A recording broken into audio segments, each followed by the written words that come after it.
Savsavning Dongjo tarafidan mag'lub bo'lishi. Yaxshimisiz do'stlar? Undaq bo'lsa biz yana 3 podshohlikni davomli so'zlab ketdik. Biz oldingi filmimizda Sunjanninki tavarruk muhrni tepib olganligini so'zlagandik va Savsavninki Dongjoni qo'g'lab podshohni qutqizish uchun yurib ketganligi to'g'ri to'xtalgandik. Endi bu Savsav o'zida bor chavandoz qo'shinlar bilan, ya'ni o'sha otliq askarlar bilan Sunjanda bor. Sunjandan oriyatga olgan otliq askarlar bo'lib, jami 8 ming kishilik qo'shin bilan Dongjoni, ya'ni podshohni qo'g'laydi. Chunki ular yurib bo'lg'ili necha kun bo'lgan. Bular Loyang shahriga kelishdan burunlar minib bo'lganda, shuni bularning keyindan qo'g'lab yetish uchun cho'qim otliq qo'shin bilan to'xtamay chepish kerak. Savsavmi dal mushu nuqtun tunib yetganligi uchun to'xtamay kecha kunduz otnimi aram oldirmay shu ketayotgan, ya'ni Loyangdan Chang'ayga ko'chib ketayotgan Dongjo qo'shinininki keyindan qo'g'laydi. Endi bu Savsavninki bu qo'shinni qo'g'lishdagi maqsad nima degan vaqtda podshohni qutqizish.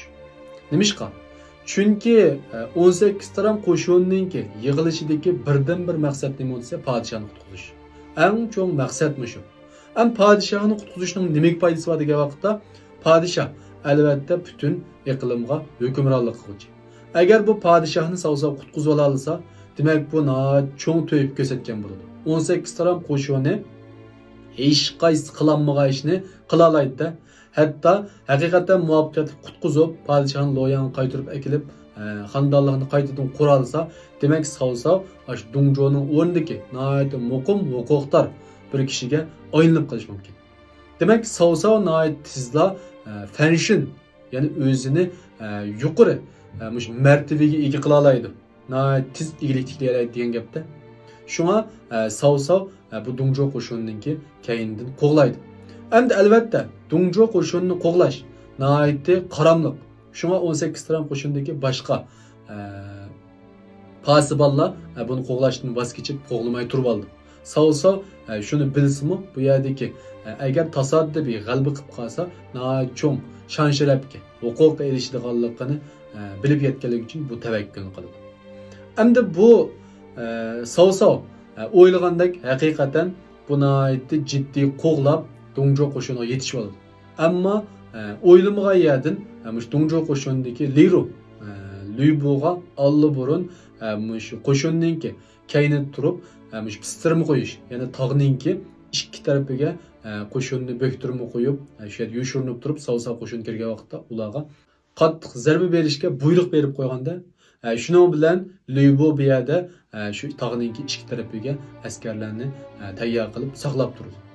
Endi Savsav bu yerga kelgandan keyin Luybuninki bo'ktirmasiga uchrab mag'lub bo'lib qochib ketdi. Hatto Savsav bu yerda bir qo'liga o'qiya yeb tas qoldi, tutilib qoldi. Savxung o'zininki shu jang etini Savsavga berib Savsavni qochirib o'tgandan keyin o'zi keyindan Savsavni himoya qilib qo'g'lab kelayotgan qo'shinlarni qaytirib o'tgandan keyin Savsavninki shu vayron bo'lgan qo'shini bilan birga qaytib ketdi. Endi Savsavninki bu yerda mag'lub bo'lib ketishida ki eng muhim sabab nima degan vaqtda bu Savsavninki bo'ktirmaga uchirganlik emas.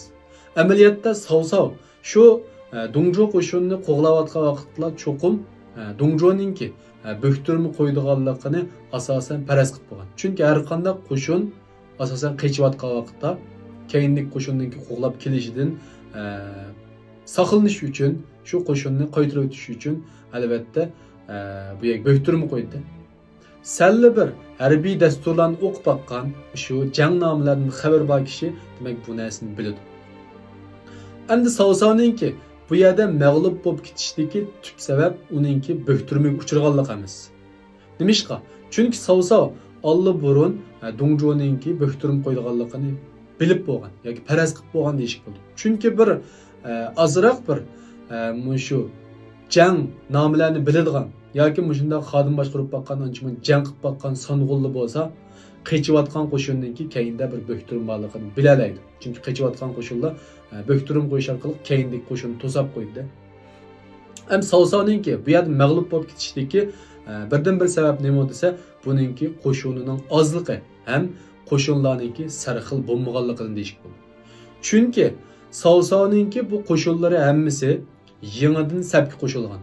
Bu savsav yurtga qaytib igilik tiklandan keyin hamma qo'shinni har yerlardan yiqqan. Tuzuk jang ko'rmaganda, amaliy mashq ko'rmagan askarlar hammasi. Ham Shilian qo'shinini qaraydigan bo'lsak, bular to'xtamay jang qilib turgan. 18 taram qo'shinlar bilan ilishib, Shiliandan shu Loyanga kelib deganda Shilian turayotgan vaqtda chegarani qo'dab, nurg'un janglarga qatnashganda hammasi nihoyat mashq ko'rgan, tajribalik askarlar. Demak, bu yerdagi Savsavning lashkarlari bilan Dongjuo'ningki lashkarlaridagi mashq, undan keyin shu jang qilish mahorati jihatdan albatta cho'ng farq bor. Yana birisi Savsavninki qo'shini az. Aran 8000 kishilik qo'shin bilan qo'g'lagan. Dongjuo'ningki Shilian qo'shini buningda natijasi ko'p. Shuning bilan Savsav bu yerda mag'lub bo'lib ketdi. Endi Savsav shu jangda mag'lub bo'lgandan keyin bundaq bir nechta turli tajriba saboqqa erishdi.